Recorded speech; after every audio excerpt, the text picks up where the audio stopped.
Nasa, Tataba ako. ano masasabi mo dyan sa puno ng baleti na yan? Ay, hindi ako naniniwalang wala din tataba ako. Eh. Napakalaki yan, oh.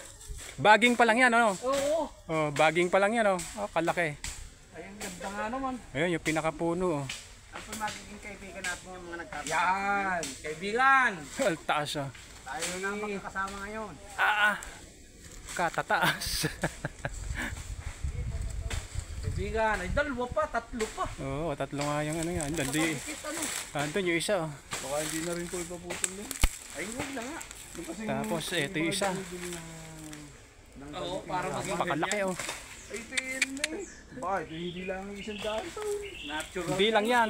Kasi makakakita ka ng baleti na taon na, eh. Hindi naman ganyan ang... Tsaka hindi ganyan ang forma, yung may na ano. Kumbagang may nakagayan. Ayan yung baging niya, no? Oo. Ay, tignan mo, naging puno. Na tumusok na sa baba. Naging puno na din, no? Oo. At Yan ay ano, yung bulaklak. Tumubo na dyan, kumabit na sa pinaka ano. At saka kung titignan mo siya, hindi siya magigiba talaga ng bagyo. May brace na siya, ano? Oo. Oh, ayan, oh. Kahit may bahain. Gaano katibay yan, oh. Kahit sa baha, yan tibay yan. Nakakapit sa yung sanga niya. Madadala yan. Yung baging niya. Kumapit doon sa lupa, oh, naging puno na din, oh. O gaano katibay yan, oh.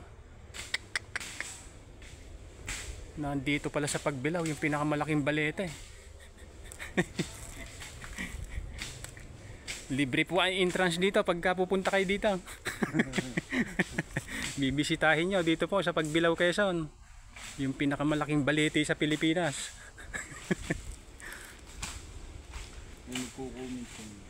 Ayun po yung kapre nagtatabas.